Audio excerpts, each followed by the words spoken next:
My God, आपने देखा कि एक डायलॉग बड़ा, केजरीवाल नए जमाने का तुगलक है तो भक्तों मोदी जी नए जमाने के हिटलर नहीं है।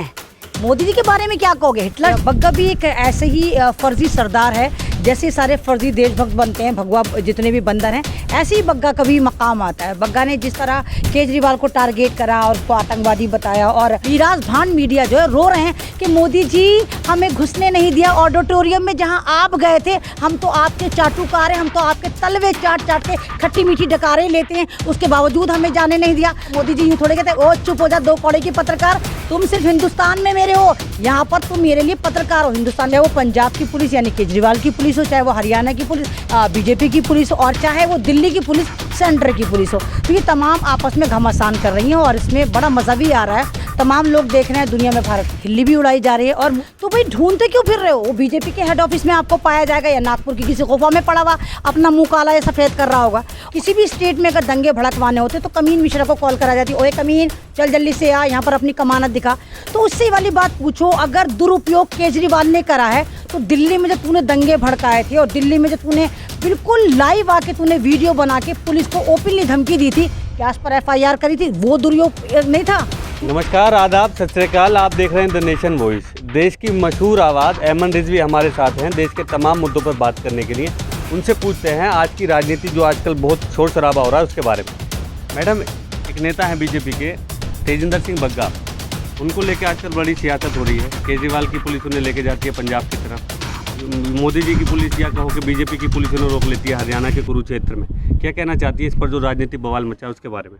देखिए, बहुत ज़्यादा अभी आपने जैसे मुद्दे देखे कि चल रहे थे, बुलडोज़र का चल रहा था, मस्जिद का, हलाल का, हिजाब का चल रहा था। अब ये पब्लिक थोड़ी बोर हो गई तो तड़का लगाने के लिए बग्गा को कुदाया गया। बग्गा भी एक ऐसे ही फर्जी सरदार है, जैसे सारे फर्जी देशभक्त बनते हैं भगवा जितने भी बंदर हैं, ऐसे ही बग्गा का भी मकाम आता है। बग्गा ने जिस तरह केजरीवाल को टारगेट करा और उसको आतंकवादी बताया, और बीजेपी के MPs ने उसको तुगलक बताया, लेकिन वो ये बताना भूल गए कि अगर केजरीवाल तुगलक है तो मोदी साहब भी हिटलर से कुछ कम नहीं है।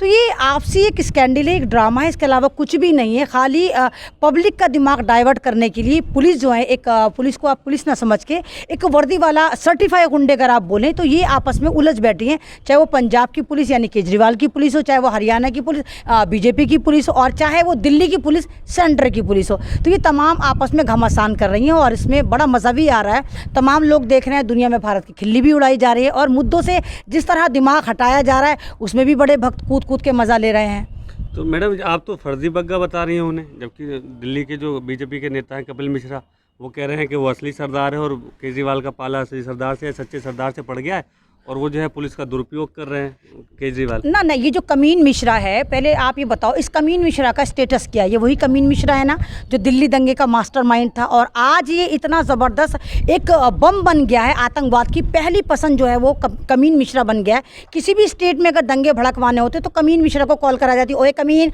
चल जल्दी से आ, यहाँ पर अपनी कमानत दिखा। तो उससे वाली बात पूछो, अगर दुरुपयोग केजरीवाल ने करा है तो दिल्ली में जो तूने दंगे भड़काए थे और दिल्ली में जो तूने बिल्कुल लाइव आके तूने वीडियो बना के पुलिस को ओपनली धमकी दी थी, क्या उस पर FIR करी थी, वो दुरुपयोग नहीं था? क्योंकि वो तू सेंटर का पालतू है तो इसलिए तू अपने आकाओं को खुश करने के लिए कुछ भी भौंक देगा। मध्य प्रदेश जाकर तूने ड्रामा करा, राजस्थान जाकर करा। तो कमीन मिश्रा की बात का और गधे की लात का आप यकीन मत करें, ये एक आतंकवाद सोच का एक ऐसा आदमी है जो सिर्फ भारत की एकता को, भारत की अखंडता को, भारत के संविधान को लगातार कुचलता चला रहा है, लगातार गाली देता चला रहा है, लगातार ये एक ऐसा जालिम इंसान है जिसकी वजह से आज नफरती चिंटू जो है इसको अपना आका मानते हैं। मैडम, गोदी मीडिया के बारे में आपका क्या कहना है? जैसे अमन चोपड़ा हैं, जैसे ये चल रहा है पंजाब का, हरियाणा पुलिस का, ऐसे मतलब केजरीवाल साहब ने पंजाब पुलिस से FIR करवा दी या मतलब पंजाब में FIR करवा दी। वैसे ही मैडम अमन चोपड़ा हैं एक एंकर, उन पर राजस्थान से मतलब FIR हुई और राजस्थान की पुलिस अब उन्हें गिरफ्तार करने उनके ऑफिस पहुंची थी। क्या कहना चाहती है इस सब तरीके की बातों? ये देखिए, अमन चोपड़ा हो या अंजना ओम कश्यप हो या रूबिका लियाकत कादियानी हो या तिहाड़ी हो या बिहारी हो, जितने भी हैं सारे के सारे एक नफरती गैंग के लीडर हैं जो अपने आका को खुश करने के लिए करते हैं। अब अमन चोपड़ा को लोग ढूंढते फिर रहे हैं, अमन चोपड़ा को भगोड़ा भी साबित कर दिया। तो भाई ढूंढते क्यों फिर रहे हो? वो बीजेपी के हेड ऑफिस में आपको पाया जाएगा या नागपुर की किसी गुफा में पड़ा हुआ अपना मुंह काला या सफ़ेद कर रहा होगा। और अगर आप भारत के मीडिया की बात करते हैं तो आपको बर्लिन भी जाना होगा, जहां पर आप देखिए, ओ माय गॉड, आपने देखा कि एक डायलॉग बड़ा मोदी जी का वायरल हो रहा है, जहां पर अंजना ओम कश्यप और तमाम मीडिया वाले मीराज भांड मीडिया जो है रो रहे हैं कि मोदी जी हमें घुसने नहीं दिया ऑडिटोरियम में जहां आप गए थे, हम तो आपके चाटुकार हैं, हम तो आपके तलवे चाट चाट के खट्टी मीठी डकारे लेते हैं, उसके बावजूद हमें जाने नहीं दिया। तो मोदी जी ने पिंड छुटाया। मोदी जी यूँ थोड़े कहते ओ चुप हो जा दो कौड़े की पत्रकार, तुम सिर्फ हिंदुस्तान में मेरे हो, यहाँ पर तुम मेरे लिए पत्रकार हो, हिंदुस्तान में तुम मेरी सब कुछ होंगी या होंगे। तो मोदी जी ने ओ माय गॉड का और साफ निकल लिए। तो इनकी औकात तो बाहर जाकर पता चलती है। आपने अंजना ओम कश्यप को से पहले देखा होगा कि किस तरह ये यूएसए में जलील होकर आई थी, पेपर दिखाई थी कि मोदी जी के बारे में न्यूज़ होगी, वहाँ पर टाइम फिश कुछ भी न्यूज़ नहीं थी।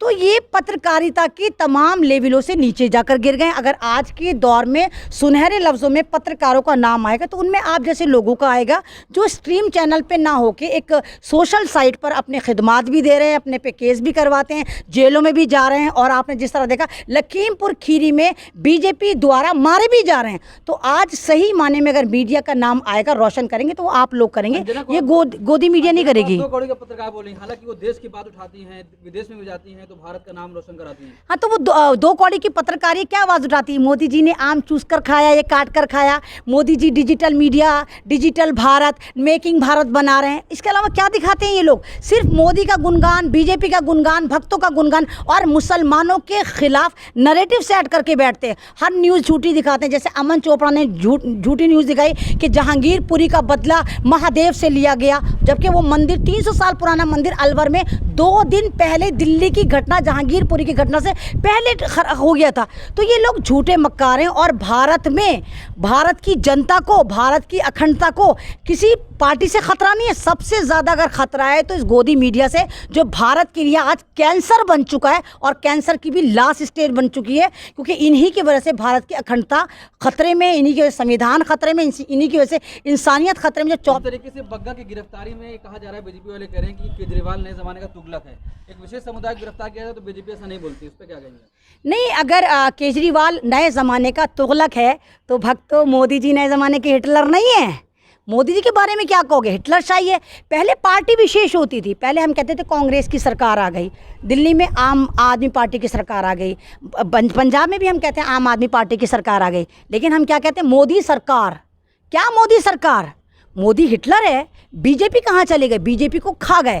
तो फिर मोदी जी हिटलर हुए ना। हर जगह मोदी जी अपना आप को चमकाते हैं, हर जगह मोदी जी उल्टी सीधी स्टेटमेंट देते हैं। उनकी दूर की नज़र जो है बहुत ज़बरदस्त तरीके से काम करती है, पास उनको कुछ नज़र नहीं आता। ना आप जहांगीरपुरी में बोलने को तैयार, ना आप खरगोन में बोलने को तैयार, ना आप जयपुर में बोलने को तैयार, ना राजस्थान में बोलने को तैयार, ना मॉब लिंचिंग में बोलने को तैयार, ईद की विश करने को तैयार नहीं, कुछ नहीं करने को तैयार। लेकिन हाँ, आपको अमेरिका नज़र आ रहा है, आपको यूक्रेन नज़र आ रहा है। और इनका मीराज भांड मीडिया, जैसे आप देखो आजकल बड़ा ट्रेंड चल रहा है कि महंगाई के जिम्मेदार मोदी जी नहीं है, यूक्रेन है, वहाँ पर युद्ध पिट रहा है। तो इस तमाम के तमाम मलबा दूसरों के ऊपर गिराना ये सरकार की खसलत रही है। या तो नेहरू को कोसते रहेंगे या कांग्रेस को कोसते रहेंगे। नेहरू बेचारे कब के मर खप गए, लेकिन भैया ये सरकार पीछा छोड़ने को तैयार नहीं है।